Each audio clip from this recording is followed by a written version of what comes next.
வணக்கம் சார். வணக்கம். ஃபைனலி எப்படியோ தனித்து விடப்பட்ட தாவிக்காவில இருந்து ஒரு வழியா கூட்டணி பேச்சுவார்த்தை எல்லாம் முடிஞ்சு போல. கண்டிப்பா ஒரு விஷயம், ஏடிஎம்கே எல்லாரும் கூட்டணி வச்சு அமைச்சு நின்றுட்டு இருக்காங்க. திமுக காரங்களும் கூட்டணி வச்சு அமைச்சிருக்காங்க. ஆனா எங்க கூட்டணி தான் இன்னைக்கு பேசு பொருளா இருந்துட்டு இருக்கு. தெரியுதுல? கூட்டணி யார் கூட சொல்லிருங்க நீங்களே உங்க வாயால. எங்க அண்ணி திரிஷா, அவங்க ஒருத்தர் போதும். ஏங்க, ஒவ்வொரு ஆணுக்கு பின்னும் ஒரு பெண் இருக்கிறாங்கிறதுக்குள்ள, அப்பதானே வெற்றி பெற முடியும். இவங்க மத்த கட்சிக்காரங்களா அப்படியே கூட்டணி வச்சு வெறும் ஆம்பளையா சேர்த்து வச்சுக்கிட்டு அப்படி ஜெயிச்சிருவானுங்களா? ஒரு பெண் போதும். எங்க அண்ணி, இந்த சின்ன அண்ணி ஒண்ணு போதும். சின்ன அண்ணினா அப்ப பெரிய அண்ணி? ஏங்க, சின்ன அண்ணின்னு ஒருத்தவங்க இருந்தாங்கன்னா பெரிய அண்ணின்னு இருக்க மாட்டாங்களா? அப்புறம் எப்படி அது ஒரு பெண்ணா இருக்க முடியும்? அதான் நல்லா ஒண்ணு தெரிஞ்சுக்கங்க, ஒரு ஆணுக்கு பின் பல பெண்கள். பல பெண்களா? ஒரு பெண் தான் பெரிய பின். அப்படின்னா பின்ன வச்சு குத்திக்கிட்டே இருந்தாங்க. அப்படியே குத்தி குத்தி குத்தி குத்தி அப்படியே முதுகு பின்னால அப்படியே புண்ணா போச்சு. அந்த புண்ணுக்குத்தான் இந்த சின்ன அண்ணி வந்து சைபால் போடுறாங்களா? சைபால் போடுறாங்களா? சைபால் போடுறாங்களா? அதான் அந்த மருந்து தடவுறாங்க. உங்களுக்கு எல்லாம் வெக்கமாவே இருக்காதா? வெக்கமான சூடு சொரண இதெல்லாம் எங்களுக்கு இல்லைன்னா உங்களுக்கு இருக்கா? இத நான் உங்ககிட்ட கேக்குறேன். நீங்களும் இங்கதானே இருக்கீங்க. எங்க கூட்டத்துக்கு வரலன்னா உங்களுக்கு அதெல்லாம் இருக்குன்னு அர்த்தமா? அப்ப எங்க கூட்டத்துக்கு வர்றவெல்லாம் மான வெக்கம் சூடு சொரண இதெல்லாம் இல்லாத பேர்கள் தான் தமிழ்நாட்டுல அத்தனை பேர் எங்க கூட்டத்துக்கு வந்தானோ? நான் சொல்லல, நீங்க சொல்றீங்க. அதான், அப்ப நீங்க வரலன்னா உங்களுக்கு இருக்குது, எங்களுக்கு இல்ல. எனக்கு இருக்குது, விஜய்க்கு இல்ல. அது என்ன சோடியா? எங்க போனாலும் சோடியா தான், ஒரே கலர்ல தான் ட்ரெஸ் போட்டு போவாங்களா? ஏன் போக கூடாது? போகலாம், தப்பு இல்ல. தப்பு இல்ல. அப்புறம் ஏன் அதை தப்பா பாக்குறீங்க? நாங்க தப்பா பாக்கல. இப்போ அதுவுமே வந்து திமுக தான் அந்த ட்ரெஸ் எடுத்து கொடுத்ததா ஒரு செய்தி ஒண்ணு பார்த்தேன். அதுவும் உண்மையா? ஜாக்கெட் தச்சு கொடுத்தது திமுக தான். திமுகல மகளிர் அணி த்ரிஷாவுக்கு ஜாக்கெட். சீரியஸா? தெரியாத உங்களுக்கு? இந்த விஷயம் புதுசா இருக்கு. இந்த விஷயம் புதுசா இருக்கு. அந்த சட்டையும் சேலையும் கூட இது ரேஷன் கடையில கொடுத்ததா? ரேஷன் கடையில குடுக்குறாங்களா அப்படியெல்லாம்? நீங்க தான் சொன்னீங்க திமுக கொடுத்தது அப்படின்னு சொல்லிக்கிட்டு. பொங்கலுக்கு கொடுத்தாங்களே அதுவோ அப்படின்னு. அந்த சட்டையும் அந்த சேலையும் ஜெயம் ரவியும் கெனிஷாவும் கட்டி இருந்தது. அத வாங்கிட்டு வாடகைக்கு வாங்கிட்டு வந்துட்டாங்க. அது கூட சொந்தமா இல்ல, வாடகைக்கு வாங்கிட்டு. ஜெயம் ரவி வாடகைக்கு விட்டு தான் சம்பாதிச்சிட்டு இருக்காரு. அப்ப இவர் ஆட்டையை போட்டுதானே எல்லா வேலையும் பாத்துட்டு இருக்கிறாரு. இவர் ஆட்டையை போடுறவரு, அன்பா கொடுத்தா வாங்கிக்கிறவர். அத நல்லா தெரிஞ்சுக்கணும். யாருகிட்ட போய் எந்த ஆட்டை போட்டாரு? ஒரு விஷயம் சொல்லுங்க. அடுத்தவன் பொண்டாட்டிய ஆட்டை போட்டாரு. கல்யாணமே இல்லாத ஒரு பொண்ணை கூட்டிட்டு வந்திருக்காரு. அது என்ன அடுத்தவன் பொருளா? சொல்லுங்க. விஜய் அடுத்தவங்க பொருள் தானே. ஆல்ரெடி கல்யாணமானவர் இல்ல. கல்யாணமானவர் விவாகரத்து கொடுத்துட்டாங்கன்னா அப்ப அவரு அடுத்தவங்க பொருள் இல்லாம தனி ஒரு பொருளா இருக்குதுல, வாங்கக்கூடிய பொருளா இருக்குதுல. இன்னும் கிடைக்கலையே விவாகரத்து. அது ஆகும். அதுக்கு முன்னால புக்கிங் இது. Okay, pre booking. Pre booking. ஆமா, ஓகே, ப்ரீ புக்கிங் தான் இப்ப நடந்திருக்கு. எத்தனை பேர் ரிவ்யூ போடுவாங்க இந்த ப்ராடக்ட்டுக்கு? புரியல. இந்த ப்ராடக்ட் வாங்கணும்னா ரிவ்யூ பார்த்து தானே வாங்குவாங்க. ப்ரீ புக் பண்றோம் அப்படின்னா ரிவ்யூ வேணும்ல. நீங்க என்ன ரிவ்யூ எழுதுறீங்க? நான் எழுதல, சங்கீதா ஆல்ரெடி எழுதிட்டாங்க. அத்தனை பேர்லாம் எழுதுற ரிவ்யூ எல்லாம் பாக்குறீங்களா? Good or bad? ப்ராடக்டோட ஒர்த் என்ன? நல்லா இருக்கா நல்லா இல்லையா? எனக்கு தெரியாது. உங்களுக்கு தெரியல? எங்க தலைவன் எப்போதுமே ஒரு குட் ப்ராடக்ட் தான், தெரியுமா? ப்ராடக்ட். ஆமா. ஓகே. ஏன்? ஒண்ணும் இல்ல, ப்ராடக்ட் ஓகே. இந்த ப்ராடக்ட் வந்து உங்க குடும்பத்துக்காக எதுவுமே மாத்தலையே, அப்ப எப்படி மக்களுக்காக மாத்துவாரு? அதான் நீங்க மறுபடியும் நான் சொல்றதெல்லாம் நீங்க புரிஞ்சுக்கிறதே இல்ல. குடும்பம் குட்டின்னு நமக்குன்னு இருந்ததுன்னா அந்த உலகத்தை பார்ப்போம். மக்களுக்கான உலகத்தை நம்ம பார்க்காம விட்டுருவோம். அதனாலதான் நமக்குன்னு இருக்கிறது எல்லாத்தையும் ஒதுக்கி ஓரமா வச்சுட்டு மக்களுக்குன்னு சேவை செய்ய வந்திருக்கிறது த்ரிஷாவும். அவர்தானே வந்திருக்காங்க. அவங்க கூட சேர்ந்து எங்க தலைவரும் செய்வார். 2 பேரும் சேர்ந்து செய்வாங்க. என்ன செய்வாங்க? சேவை செய்வாங்க. அப்புறம் எப்படி 2 பேரும் சேர்ந்து ஆண்களுக்கு தனியா அரிசி போடுவாங்க, பெண்களுக்கு தனியா அரிசி போடுவாங்களா? ஆண்களுக்கு தனியா அரிசி, பெண்களுக்கு தனியா அரிசியா? தலைவர் தானே சொன்னாரு. ஆண்களுக்கு ஆண், பெண்களுக்கு பெண், அப்படித்தானே இருக்கணும். எங்க தலைவன் சொல்றதுல என்ன தப்பு? ஒரு ரேஷன் கடையில திமுக காரணங்க ஒரு ஆணையம் பண்ணி சேர்த்து நிப்பாட்டுறானுங்க. திடீர்னு பார்த்தா கடை லீவுங்கிறாங்க. என்னன்னு கேட்டா அவங்க கல்யாணம் பண்ணி ஓடி போயிட்டாங்க அப்படிங்கிறாங்க. இப்ப ஒரு ஆணுக்கு ஆண், பெண்ணுக்கு பெண் தனித்தனியா வச்சுட்டோம்னா கல்யாணம் எங்க இருந்து பண்ணுவாங்க? அப்ப நாட்டு மக்கள் எப்போது கடைக்கு போனா சாமான் கிடைக்கும்ல. யாருமே கல்யாணம் பண்ணக்கூடாது, கள்ள உறவுலயே இருக்கணும். Model, role model Vijay. அதான் ரோல் மாடல். அமெரிக்க கலாச்சாரத்தை பின்பற்றி வழி நடத்துறது நம்ம தமிழர். புரியுதுங்களா? இன்னைக்கு முதல் இடத்துல இருக்கு. ஆமா, உங்களுக்கு புரியலையா? உங்களுக்கு எல்லாம் தெரியல. அந்த காலத்துல காதல் பண்ணுவோம், அதுக்கப்புறம் கல்யாணம் பண்ணுவோம், அதுக்கப்புறம் தான் ஹனிமூன் போவோம். இப்ப ஹனிமூன் போயிடுவாங்க, அதுக்கப்புறம் தான் கல்யாணம். போட்டோ போடுவாங்க, மனைவியை கடுப்பேத்துவாங்க, அப்புறம் விவாகரத்து வாங்குவாங்க, கள்ள உறவுல இருப்பாங்க. அதான் இப்ப கிடைச்ச. என் தலைவர் மட்டும்தான் அப்படியா? மத்தவங்க எல்லாம் சொல்ல மாட்டீங்களா? நாடே அப்படித்தானே இருக்கு. நாட்டுக்கு ஒரு மாற்றம் தேவை வேணாமா? இந்த மாற்றத்தை தான் நீங்க கொண்டு வர போறேன்னு ஆரம்பத்துல இருந்து கூவிட்டு இருந்தீங்க. இது ஒரு நல்ல மாற்றமா இல்லையே? நல்ல மாற்றமா இது? இதை விட வேற என்ன மாற்றம் செய்யணும்? என்ன ஆட்ட பம் கண்டுபிடிச்சு வெடிக்க வைக்கணுமா? புரியல. ஆல்ரெடி வெடிச்சு செதறிதான் கிடக்கு குடும்பம், இதுல இன்னும் வேற வெடிக்க வைக்கணுமா? அதான் நீங்க பூமரங்காவே இருக்கீங்க, மாடர்னுக்கு வரல. ட்ரெஸ்ஸ மட்டும் மாடர்னா போட்டோம்னா மாடர்னுங்கிறது மைண்ட்ல இருக்கு. ஆமா, ட்ரெஸ்ல இருக்க கூடாது. புரியுதுங்களா? மாடர்னா வா, மாடர்ன் லைஃப்க்கு வாங்க, அப்ப தெரியும் எது சரி எது தப்புன்னு. இப்ப நீங்க பாக்குறதெல்லாம் தப்பா பார்த்துட்டு இருக்கீங்க. எங்க தலைவனை நீங்க தப்பா பார்த்துருக்கீங்க. காரணம் நீங்க திமுக ஆள், அது மட்டும்தான் காரணம்.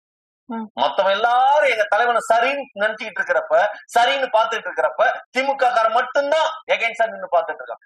அது காரணம். தமிழ்நாடே தப்பா பாக்குது. அப்ப தமிழ்நாடு விஜய் இல்லையா, திமுகவா? தமிழ்நாடே தப்பா பாக்குதா? 30 யூடியூபர் சேர்ந்து ஒரு ப்ரோக்ராம் சொல்லி போட்டான்னா அவன் தான் தமிழ்நாடா? என் தலைவன் ஒரு இடத்துல நின்னான்னா எவ்வளவு பேர் கூடி நிக்கிறானுங்க? 5000 பேர். 5000 பேரா? அது ஆர்டர் 4998 பேர்.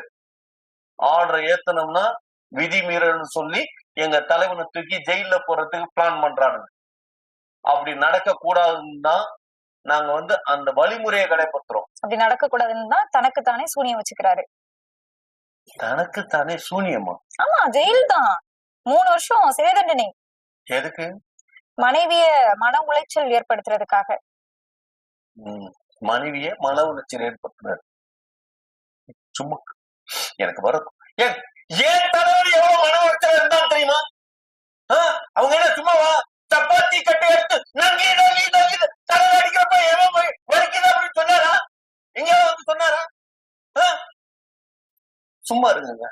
ஒவ்வொரு வீட்லயும் புருஷன் எவ்வளவு அடி வாங்குறான்னு வெளியில சொல்லுவாங்களா? வாங்குற அட்டிய வச்சுக்கிட்டு குடும்பம் விட்டு போயிடக்கூடாது அப்படின்னு புடிச்சு வச்சிட்டு இருக்காங்க ஒவ்வொருத்தரும். எவ்வளவு நாளைக்குதான் அடக்கி வச்சிட்டு இருக்க முடியும்? த்ரிஷாவை புடிச்சு வச்சுட்டு இருக்காங்களா? த்ரிஷாவை நல்லா ஒண்ணு தெரிஞ்சுக்கங்க, எவ்வளவு நாளைக்குதான் சோகத்தையும் அழுகையும் அடக்கி வைக்க முடியும்? பொங்கி அழுகுறப்பதான் வேணாம், ஊருக்கு நம்ம அழுகிறதெல்லாம் காட்டிக்க கூடாது, அடி வாங்கினதெல்லாம் வெளியில சொல்ல கூடாதுன்னு தான் இப்ப அந்த குடும்பத்தையே வேணான்னு விட்டுட்டு இப்ப 2வதா எங்க சின்ன அண்ணிய வச்சுக்க போறாரா? புரியல. வச்சுக்கிட்டாரா இல்ல வச்சுக்க போறாரா? இனிமேதான் ப்ராசஸ். நல்லா தெரிஞ்சுக்கங்க. இப்பைக்கு நிச்சயதார்த்தம், பின்னால கல்யாணம். என்ன பிரச்சனை உங்களுக்கு? எந்த பிரச்சனையும் இல்ல, அவருக்குதான் பிரச்சனை. அவருக்கு பிரச்சனையா? என்ன பிரச்சனை? என்ன பிரச்சனை அவருக்கு? என்ன பிரச்சனை சொல்லுங்க. இந்த பெண்கள் வாக்கு அப்படின்னு சொன்னார் இல்லையா, பெண்கள் எல்லாம் இப்போ அவரை நம்பாம பதிவுகள் எல்லாம் போட்டு இருக்காங்களே. அது உங்கள மாதிரி பெண்கள், திமுக கார பெண்கள். இல்ல, நேத்து அண்ணனை கல்யாணம் பண்ணிக்க போறேன்னு சொன்ன பொண்ணு இன்னைக்கு அண்ணனுக்கு எதிரா பேசுது. அதான் பொறாம. ஆமா. ஏன்னா அந்த பொண்ணை கல்யாணம் பண்ணிக்காம எங்க சின்ன அண்ணிய கல்யாணம் பண்ணிக்கிறதுக்கு ரெடி ஆகுறாருல, அதனால பொறாம. வார்த்தைக்கு வார்த்தை அண்ணி அண்ணி அண்ணின்னு சொல்றீங்களே, அப்போ சங்கீதா யாரு? அவங்க பெரிய அண்ணி, இவங்க சின்ன அண்ணி. ஆமா. இன்னும் எத்தனை அண்ணி வந்தாலும் நாங்க நம்பர் விட்டுப்போம். 3வது அண்ணி, 4வது அண்ணி, 5வது அண்ணி. எங்களுக்கு அண்ணி தான் தேவையை ஒழிச்சு நம்பர்ஸ் தான் பார்ப்போம். எத்தனை அண்ணி அப்படி இருக்காங்க?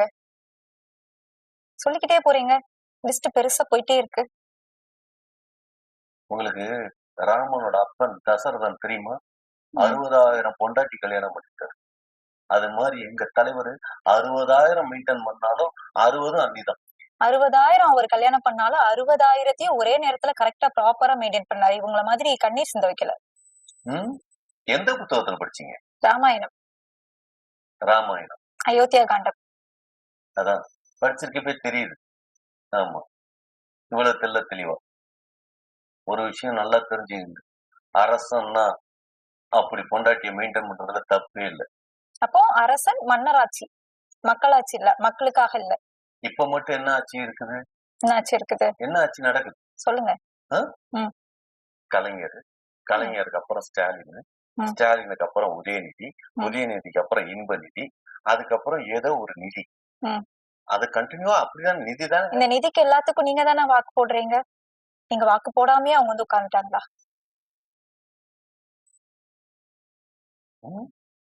எங்களை ஏமாத்துறீங்க, புரியுதா? எங்க தலைவனையே இதுக்கு முன்னால எலெக்ஷன்ல கருப்பு சிவப்பு சைக்கிள் ஓட்ட வச்சு ஜெயிச்சீங்க. எங்க தலைவனையே நீங்க ஏமாத்திருக்கீங்கன்னா அப்ப யாரெல்லாம் நீங்க ஏமாத்த மாட்டீங்க. ஆனா ஏமாறவன் ஏமாந்துகிட்டே இருக்க மாட்டான். எங்க தலைவன் ஒரு காலத்துல இப்ப ஏமாற மாட்டான். ஏமாந்துட்டே இருக்க மாட்டான், ஏமாத்தவும் செய்வான் பொண்டாட்டிய. ஏங்க திருப்பி திருப்பி பொண்டாட்டி ஏமாத்துவான்? குடும்பத்தையே பாத்துக்க முடியலங்க, எப்படிங்க மக்களை பாத்துக்குவாரு இவரு? நீங்க இப்படி பாக்கணும். ஒரு குடும்பத்தின்னு பாத்துக்கலன்னு இல்ல, ஒரு குடும்பத்தை அடுத்தாப்புல இன்னொரு குடும்பத்தையும் பாத்துக்கிறாரு. அட்டைய டைம் வந்து ஒரு 5 குடும்பத்தை பாத்துக்கிறவரு அப்படியே தமிழ்நாடு எல்லாத்தையும் பாத்துக்க மாட்டாரா? இப்படியெல்லாம் நம்பினதுனாலதான் மக்கள் மறுபடியும் எல்லாரையும் கொண்டு வந்திருக்காங்க. ஏமாந்துட்டு இருக்காங்க, நம்பினதுனால ஏமாந்துட்டு இருக்காங்க. தலைவர்னா அப்படி ஒரு 4-5 இருந்தாதான் கெத்து, தெரியுமா? அது முதல்ல தெரிஞ்சு. ஆனா ஒண்ணு மட்டும் கன்ஃபார்ம் ஆகுது, 2 இல்ல 5 அப்படிங்கறது திரும்ப திரும்ப ரெஜிஸ்டர் பண்ணிக்கிட்டே தான் இருக்கிறீங்க. அப்ப அடுத்தடுத்து நிறைய செய்திகள் வந்துட்டே இருக்கும். அந்த செய்தியை வச்சு நீங்க என்ன பண்ண போறீங்க? ஒரு அம்மன் ஜல்லி கிடையாது, மக்கள் ஓட்டு போட போறான்.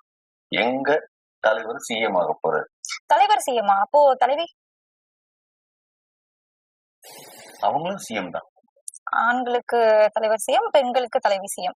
எஸ், ஓகே, தெளிவா புரிதல் கரெக்டா இருக்கு. ஆண்களுக்கு எங்க தலைவர் தான், பெண்களுக்கு எங்க தலைவி தான். அண்ணி. ஆமா, புரட்சி தலைவியான. புரட்சி தலைவிங்கிறது ஜெயலலிதா, புரட்சி அண்ணிங்கிறதா த்ரிஷா. வேற ஏதாவது சொல்லிட போறாங்க கமெண்ட்ல? என்ன சொல்லுவாங்க? அண்ணின்னு சொன்னீங்கல்ல, டைமிங்கா என்ன சொல்லுவாங்கன்னு எனக்கு தெரியும். ஆமா, நல்லதுதான் சொல்லுவாங்க, கெட்டதா கமெண்ட்ஸ் போடவே மாட்டாங்க. நீங்க நாட்டு மக்களையும் தப்பா நினைக்காதீங்க, புரியுதுங்களா? அவங்கள எங்களுக்காக நிக்கிறவங்க, எங்களுக்காக வாக்கு போடுறதுக்கு வரிசையில நிக்கிறவங்க, நல்லா நினைச்சீங்க. ஆமா ஆமா, நிறைய நல்லது எல்லாமே பண்ணிட்டு இருக்காரு, குடும்பத்துக்கு பண்ணிருக்காரு, அடுத்து வந்து மக்களுக்குமே பண்ண போறாரு. ஆனா இந்த புஷி ஆனந்தோட நிலைமையை நினைச்சாதான் ரொம்ப பாவமா இருக்கு. பாவம்? ஆமா, இனிமே 2 பேரும் இட்டுன்னு போகணும்ல. ஏன், என்ன பிரச்சனை? இதுவரைக்கும் விஜய் இட்டுன்னு போயிட்டு இருந்தாரு, இப்ப கூட உங்க அண்ணி வேற இருக்காங்க. அவர் எல்லாரையும் இட்டுட்டு போவார். எங்க புசி ஐயா ஒரு அணிதான் இல்ல, 1000 அண்ணியும் கூட்டிட்டு வர கட்ஸ் அவருக்கு இருக்கு. அப்போ அவரு பொதுச் செயலாளரா இல்லனா? புரியல. 1000 அண்ணி கூட்டு வருவாங்கன்னு சொல்றீங்களே, அதான் பொதுச் செயலாளர் தானா அப்படின்னு கேட்டேன். பொதுவா செயலாளரா இருக்காருல்ல, பொதுப்படையா இருக்காருல்ல, எல்லாத்துக்கும் ஒரு பொது மனிதனா இருக்கிறது எவ்வளவு பெரிய இது தெரியுமா? இட்டுட்டு போறது சாதாரண வேலைங்க, எவ்வளவு பெரிய வேலை தெரியுமா? ரொம்ப பெரிய வேலை. யாருக்கும் தெரியாம போகணும் அப்படிங்கிறது என்ன ஈஸியா? இதான் ஊர் உலகத்துக்கே தெரிஞ்சு போச்சே இனிமே. தெரிஞ்சது 2, தெரியாதது அப்படிங்கிறது இருக்குல்ல. அது சரி. ஆனா இந்த திமுக காரன் கட்டி கொடுக்குற வேலையை பாக்குறான். அப்ப நீங்க அவங்க காட்டி கொடுக்குற வேலை செய்யறாங்க, நீங்க என்ன வேலை செய்யறீங்கன்னு கேட்டேன். கூட்டி கொடுக்குற வேலை பாக்குறோம். சீரியஸா நான் சொல்ல, நான் தான் சொல்றேன் கூட்டி கொடுப்போங்கிறேன். ஓகே. ஆமா, இவங்க என்ன 5000 10,000 கொடுக்குறாங்க, நாங்க வந்தா லட்சங்களை கூட்டி கொடுப்போம். மக்களுக்கு எவ்வளவு கூட்டி கொடுப்போங்கிறது எங்களுக்கு தான் தெரியும். இப்படி எப்படி பிளஸ் புரியல, இந்த கூட்டியே சொன்னீங்களான்னு கேட்டேன். அப்புறம் நீங்க என்ன நினைச்சீங்க? நான் வேற எதுவும் நினைச்சிட்டேன். அதான் ஏதாவது வேற மாதிரிலாம் நினைக்காது. அதான் தப்பு தப்பா நினைக்கிற ஃபீலிங்லயே இருக்கு. திமுக காரன் முழுக்க முழுக்க தப்பானவனுங்க, தப்பா தான் நினைப்பாங்க. ஆமா, நான் என்ன சொல்றேன், பணம் இல்லாத மக்களுக்கு பணத்தை கொஞ்சம் கூட்டி கொடுப்போம்னு சொல்றேன். புரியுதுங்களா? பிச்சை போடுற காசா இவங்க போட்டுக்கிட்டு இருக்காங்க, அதுல இருந்து சில அமௌண்ட்டை நாங்க கூட்டி கொடுப்போம்னு சொல்றோம். அந்த பிச்சை காசை தானே வாங்கிக்கோங்கன்னு உங்க தலைவர் சொன்னாரு. அதையும் வாங்கிக்கங்க. ஆமா, காசுங்கிறத அவாய்ட் பண்ணக்கூடாது. பணம் எவன் கொடுத்தாலும் வாங்கி வச்சுக்கணும். புரியுதுங்களா? யார் என்ன கொடுத்தாலும் வாங்கி வச்சுக்குவீங்க. கொடுத்தா வாங்கிக்கும். புரியுதுங்களா? புரியுது. ஆமா, என்ன நடந்தாலும் இவ்வளவு முட்டு கொடுக்குறீங்க நீங்க. சரி, உங்க தலைவர் வந்து ஆனா எலெக்ஷன் வரைக்கும் கூட போறதுக்கலையே. எலெக்ஷன் வரைக்கும் பொறுத்துக்கலையா? பொறுத்தார் பூமி ஆழ்வார் அப்படிங்கறதெல்லாம் போய் எதுக்காகவும் யாருக்காகவும் பொறுக்க கூடாது. உடனே உடனே எல்லாத்தையும் நடத்தணும். மக்கள்கிட்ட நம்மளை கொண்டு போய் நிப்பாட்டணும்.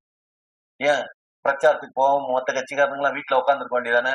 பொறுமையா பரவாயில்ல, எலெக்ஷன் அப்போ 2 மாசம் தானே இருக்கு அப்படின்னு இருக்கானுங்களா? வீதிக்கு வீதி மீட்டிங் போட்டு பேசிக்கிட்டு இல்ல.